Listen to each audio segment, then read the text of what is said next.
Hi, I'm Kat. My project is on The Legend of Korra. Here we go. So, The Legend of Korra Turf Wars is a part 1, 2, and 3. The graphic novel is a continuation from the Nickelodeon series Legend of Korra. It was published by the Dark Horse Comics, same publisher as the Avatar The Last Airbender issues after that series also ended. The total page count for Legend of Korra Turf Wars is 228, each part about 76 pages long. Actually, exactly 76 pages long. It was created by Brian Kins. Okay, the main reason I put up the wording here is that I'm going to botch these names. So, created by Brian Kensnitko and Michael Dante DeMerito, written by Michael Dante DeMerito, layouts by Irene Coe and Paul Rainwand, art by Irene Coe, colors by Vivian NG, lettering by Nate Picos.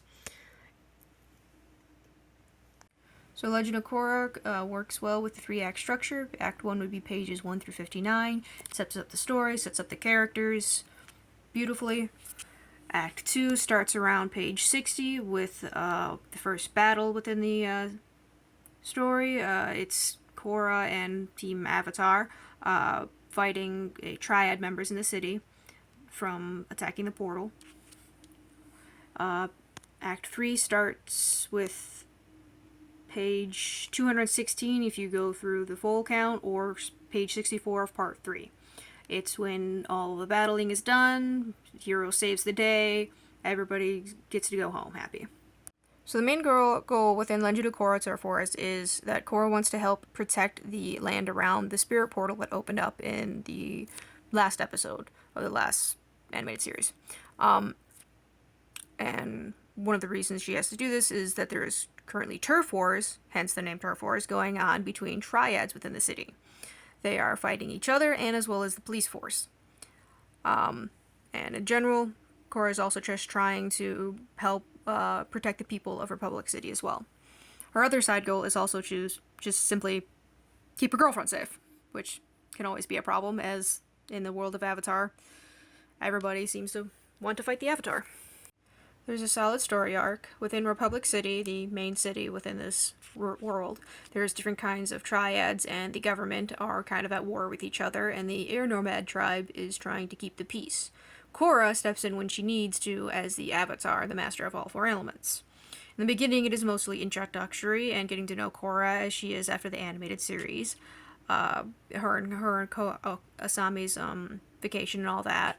And the goal starts to set up in the conflicts around page 22. That's when we see Mr. CEO Man saying that he owns the land around the portal and that he has rights to it.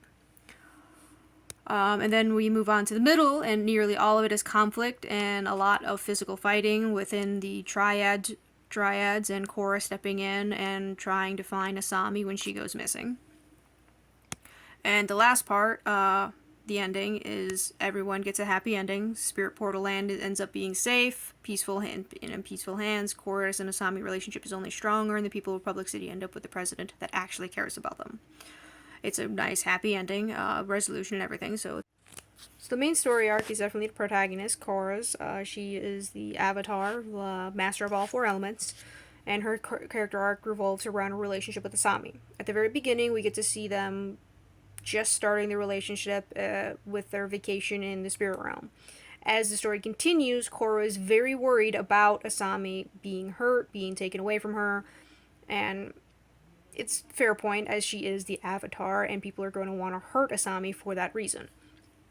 Or just simply because the world is cruel. But one of the things that Korra needs to understand throughout this Turf Wars is that Asami is an independent, capable woman that can take care of herself. She can fight for herself, she has innovations, and quite rich.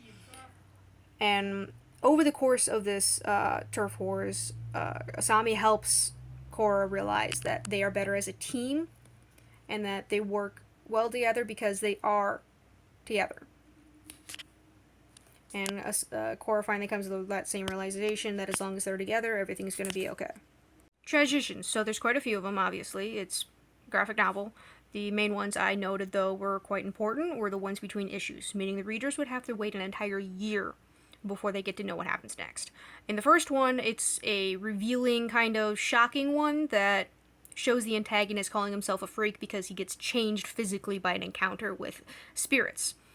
I don't want to get too much into it because I don't want to reveal too much. Then the last one is between 2 and 3, and it's more life-threatening, more the main character's girlfriend is being held hostage now. As with most hero tropes, the love interest is almost always held hostage at some point. Korra feels horrible about this, thinks it's all her fault. Hero complexes. As far as McCloud's transitions, I would have to say Korra follows it to the T, as it's mostly type 2 and 3. Action to action, subject to subject, with some type 3 scenes, scene to scene, and a few type 4. I would say it does use the mini-comic idea, as I can flip to any page and figure out what's going on and see a mini-comic in each page. Even the full splash pages near the beginning are a mini-story in of themselves, especially this one here with Korra and Asami's trip to the spirit world and their vacation there. It's quite telling in of itself. Wish you could see that better. There we go. I found it incredibly easy to read, even a quick read too. The words flowed well, the bubbles pulled me along with the images and shape of the panels felt very well together, created a perfect flow to me. One in particular I really wanted to point out was this one. I love the layout of it. It really accentuates Korra's stress of being crowded around all these people demanding their needs being met. Because she's the hero, she's the avatar. And it's just really intriguing to me because it really does feel and look claustrophobic, which I just think is amazing on the artwork, too. In case you didn't know, Legend of Korra animated series is in the same world as Avatar: The Last Airbender. Both the Nickelodeon shows ended before the fan base truly wanted them to, as they were amazing and more content was definitely craved, so both shows continued in the form of graphic novels. Both of the shows are on Netflix. I highly recommend those as well. After this graphic novel of Turf Wars, there's more called Ruins of the Empire. The main reason, though, I would recommend Turf Wars even by itself is that it shows representative content that Nickelodeon wasn't willing to do.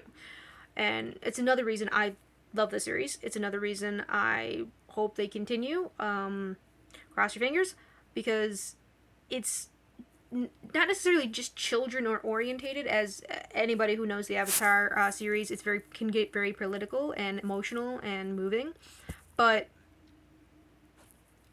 not a lot of representation is in a lot of children's media, which means children don't get to see the stuff that I wanted to see that would have helped me growing up, and LGBTQ content is to me. I have recommended these to my friends already, honestly, because they're in the same world we all grew up in. Avatar: Last Airbender. We all have our own bending choices.